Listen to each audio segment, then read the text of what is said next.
नमस्कार, मैं हूं आपके साथ अनुराग मुस्कान और आप देख रहे हैं जी न्यूज। अगर हक की बात होगी तो सबसे पहले शाहबानो का नाम लिया जाना चाहिए, है ना? लेकिन आप में से बहुत से लोग ऐसे होंगे जो शायद शाहबानो को जानते तक नहीं होंगे। लेकिन शाहबानो और उनकी लड़ाई को फिल्म प्रोड्यूसर अमृता पांडे ने इमरान हाशमी और यामी गौतम के साथ बड़े पर्दे पर रखने की कोशिश की है। शाहबानो कौन है, यह हम आपको बताएंगे। सबसे पहले हक फिल्म की स्टार कास्ट का स्वागत करते हैं। इमरान हाशमी, यामी गौतम हमारे साथ मौजूद हैं। हमारे साथ फिल्म के डायरेक्टर सुपन मौजूद हैं और तमाम सारे खास मेहमान ऑडियंस के साथ यहां पर मौजूद हैं। सबसे पहला सवाल इमरान आपसे, एक इमेज ब्रेकर फिल्म होगी मुझे लगता है आपकी। यहाँ जितने ऑडियंस बैठे, देखिए लड़कियों की संख्या बहुत ज्यादा है, इमरान हाशमी आ रहे हैं, लेकिन एक बहुत सीरियस इशू पर बनी हुई फिल्म है। मैं सबसे पहले आप ही से जानना चाहूंगा, बड़ा दिलचस्प रहेगा आपसे सुनना, क्या है हक? ये शाहबानो और अहमद खान जो केस था 1985 का जी, उससे प्रेरित है और एक फिक्शनलाइज्ड अकाउंट है, क्योंकि सिनेमा की खुद की एक लैंग्वेज होती है, इसको हमें थोड़ा सा फिक्शनलाइज करना पड़ता है। इनकी इंटरपर्सनल स्टोरी दिखाना, घर पे कॉन्फ्लिक्ट, फिर सेकंड हाफ में जो इनके बीच जो टकरार होती है, कोर्ट केस होता है। उस वक्त काफ़ी कंट्रोवर्शियल कोर्ट केस था, डिबेट शुरू हो गए थे, हमारा देश दो हिस्सों में बट गया था, एक सेक्युलर कॉन्स्टिट्यूशनल राइट्स की तरफ और एक तरफ थे अब्बास खान जो अपने अहमद खान जो अपनी पर्सनल फेथ, अपनी रिलीजन, उसके टेनेंट्स को लेकर लड़ रहे थे। मुझे ये सब्जेक्ट बड़ा दिलचस्प लगा। मैंने कभी लॉयर का रोल प्ले नहीं किया था। अच्छा। और मुझे शाहबानो की कहानी को लेकर थोड़ा बहुत मुझे पता था, मैंने पढ़ा था उसके बारे में, लेकिन जिस तरह सुपन और रेशु हमारे राइटर ने रिसर्च किया था काफ़ी साल तक, और जिस तरह उन्होंने इसको इस स्क्रिप्ट में परोसा था, आई थिंक इट्स कमेंडेबल। मैं पढ़ रहा था इसकी प्रोमो लॉन्च, टीजर लॉन्च के मौके पर आपने कहा था कि बीइंग अ मुस्लिम पहली बार आपको इस फिल्म को करते हुए ऐसा लगा कि आपको ये फिल्म करनी चाहिए थी। आपने कभी बीइंग अ मुस्लिम किसी फिल्म में काम नहीं किया, बीइंग एन एक्टर काम किया जी। ये फर्क, ये डिफरेंशिएट आपने क्यों किया? Being a Muslim, being an actor, क्या फर्क महसूस किया आपने? आई थिंक जब आप ऐसी फिल्म कर रहे हैं जहाँ ये कोर्ट केस, तब लैंडमार्क कोर्ट केस था, थोड़ा कंट्रोवर्शियल हो गया था, बहुत कंट्रोवर्शियल हो गया था, और इसमें जो दोनों कैरेक्टर्स बाय डिफ़ॉल्ट एक कम्युनिटी से थे। मुझे एक मुस्लिम के लेंस को भी इसमें लेके आना पड़ा। मुझे देखना था कि क्या राइटर और डायरेक्टर ने इसको एक अनबायस तरीके से देखा था, और सही जवाब होगा कि उन्होंने एक बहुत ही न्यूट्रल, एक बहुत ही अनबायस्ड, एक बहुत ही बैलेंस्ड तरीके से इस कोर्ट केस को दिखाया है। इस कम्युनिटी को मलाइन नहीं कर रहे हैं, हम सिर्फ दिखा रहे हैं कि ये कोर्ट केस ऐसा हुआ था and this is the way it played out, और ये अल्टीमेटली एक बॉलीवुड फिल्म है, shouldn't take it beyond that. इसमें कोई पॉलिटिकल एंगल नहीं दिखाया, तो ये सेंसिटिव चीज़ है। मुझे सिर्फ देखना था कि how the makers being sensitive to the subject, यही एक बात थी जो मैंने एनालाइज की। ठीक है, मैं डायरेक्टर साहब का रुख करूंगा। सुपन, क्या ये बात आप लोगों ने जानबूझ करके लोगों को नहीं बताई या पब्लिसिटी के दौरान नहीं रखी कि ये फिल्म शाहबानो की ज़िंदगी से प्रेरित है, उनकी ज़िंदगी पर नहीं बनी है?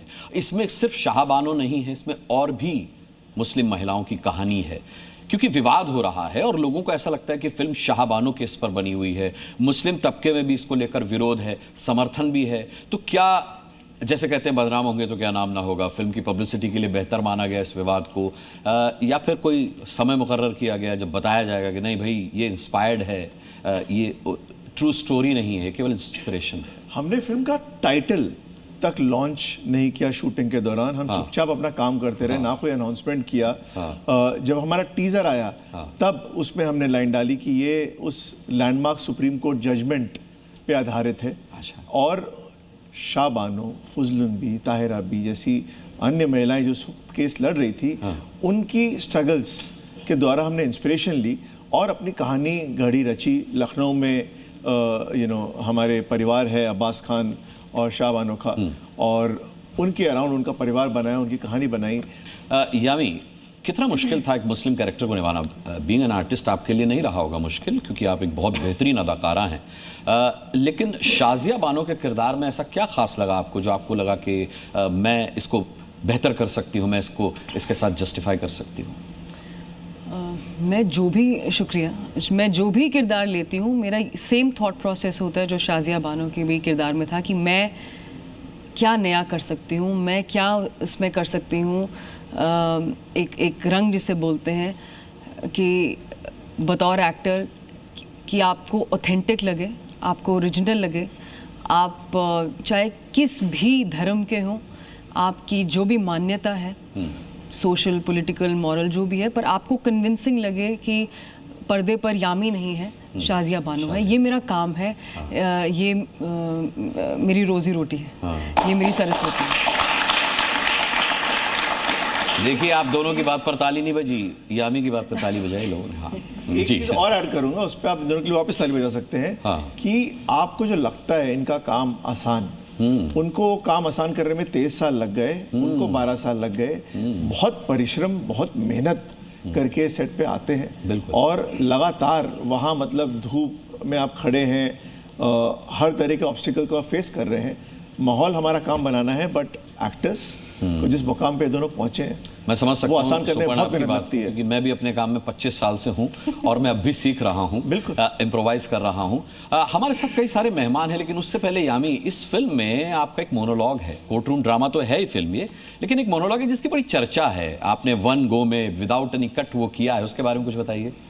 मोनोलॉग नहीं करवाऊंगा आपसे। इस बार तो दो है। दोनों है। अच्छा, दो एक्चुअली यहाँ भी है, राइट भी और लेफ्ट भी। अच्छा। और दोनों का अपना पक्ष है, जिसे आई थिंक बहुत चैलेंजिंग था लिखना, बट सुपर्ण और रेशुनाथ जो राइटर है इस फिल्म की, उन्होंने बखूबी इसे एक जिस तरीके से लिखा है, वो बहुत ज़रूरी है कि एक एक्टर के लिए। अगर मुझे किसी ने बात कही थी कि अगर आप अच्छे एक्टर हैं और आप लाइंस में कहीं अटक रहे हैं, तो एक बार लाइंस ज़रूर दोबारा देखिए, तो लगता है लाइंस में कुछ प्रॉब्लम है। So that means that's literally a writer's job to make sure कि वो लाइंस अपनी लगे। और वो बहुत ही ज़रूरी मोड पर वो मोनोलॉग्स आते हैं, इनके भी और मेरे भी। अच्छा। और कुछ ऐसा नहीं किया गया कि अच्छा एंड एक सर्टन, क्योंकि हमें पता है अंत में क्या होता है, तो कहीं इनकी स्पीच है, इनका मोनोलॉग कम पढ़ना चाहिए, बिल्कुल भी नहीं। जब आप सुनेंगे जो ये कहते हैं, जब मैंने पढ़ा भी, मैंने कहा ये बिल्कुल सही है अपनी जगह और ये बहुत ज़रूरी था। तो वो कहीं भी कम नहीं हो सकता, या यहाँ से वहाँ नहीं हो सकता। क्या जिस्ट क्या इस मोनोलॉग का बताना चाहें अगर तो? नहीं, वो तो हम आपको पर्दे के लिए वही क्लाइमैक्स है। बट जो भी है, मुझे ऐसा लगता है, क्योंकि मैं अपने आप को एक ऑडियंस मानती हूँ, मैं बहुत ज़्यादा इंटेलेक्चुअलाइज नहीं करती हूँ कि मैंने ऐसे परफॉर्म किया। मैं एक ऑडियंस की तरह फिल्म देखती हूँ ऑब्जेक्टिवली। और चाहे इमरान हो, जो भी मैंने कोशिश की है थोड़ी बहुत, नहीं मेहनत काफ़ी की है, बाकी आप सब पर कोशिश बहुत की है। मुझे लगता है आपके दिल को छुएगा। अच्छा, ये प्रयोग इमरान करने की ज़रूरत क्यों पड़ी? आजकल कई ऐसी फिल्में आ रही हैं, देश में माहौल ऐसा हिंदू मुसलमान वाला है, ऐसे वक्त में हक जैसी फिल्म का आना, आपको क्या लगता है कि इस माहौल का फ़ायदा फिल्म को मिलेगा या फिल्म का फ़ायदा इस माहौल को मिलना चाहिए? आई थिंक अगर एक आपकी फिल्म अच्छी होगी तो इसका माहौल से, ट्रेंड से कोई लेना देना नहीं।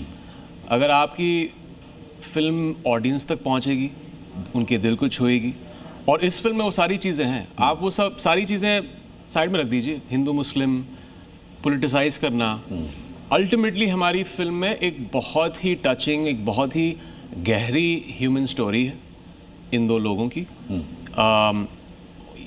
विवाद हो जाते हैं घर पे, और फिर फाइनली एक कोर्ट रूम में इनके बीच जो ये टसल शुरू हो जाता है, बहुत ही अच्छी तरीके से लिखा गया है। एंड आई थिंक वो इमोशन अगर ऑडियंस को छू गई तो फिल्म हिट हो जाएगी, and the audience will take it forward. तो ये इसका ट्रेंड से कोई लेना देना नहीं है, बहुत ही बेसिक चीज़ है। हक के लिए एक बार जोरदार शुभकामनाओं में ताली बजा दीजिए। बहुत बहुत शुभकामनाएं इमरान, यामी और सुपर्ण, आपको आपकी इस फिल्म के लिए और आने वाली जो फिल्में आप बना रहे हैं। जी न्यूज़ की तरफ से आप सभी को बहुत बहुत शुभकामनाएं।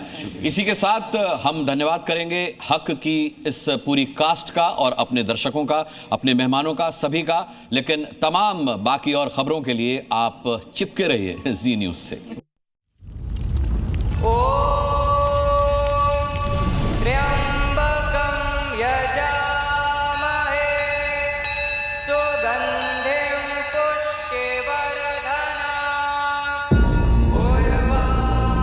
धर्म क्या है? वो वो जो हम धारण करते हैं, या वो जिसे हर हाल में निभाना ही पड़ता है? क्या धर्म सिर्फ एक चॉइस है, या कोई इनविजिबल सिस्टम जो हमारे हर कर्म का हिसाब रखता है? क्या धर्म सिर्फ ग्रंथों में लिखा है, या धर्म हमारे आसपास घटित होते हर पल में छुपा है? क्या धर्म वो है जो हमारे अंदर हर सांस के साथ रिदम मिलाने की कोशिश करता है? क्या धर्म कोई रूल बुक है, या धर्म सिर्फ एक मान्यता है? आखिर धर्म है क्या? सच सीजन 3 स्पेशल एडिशन रविवार रात 9:58 पर।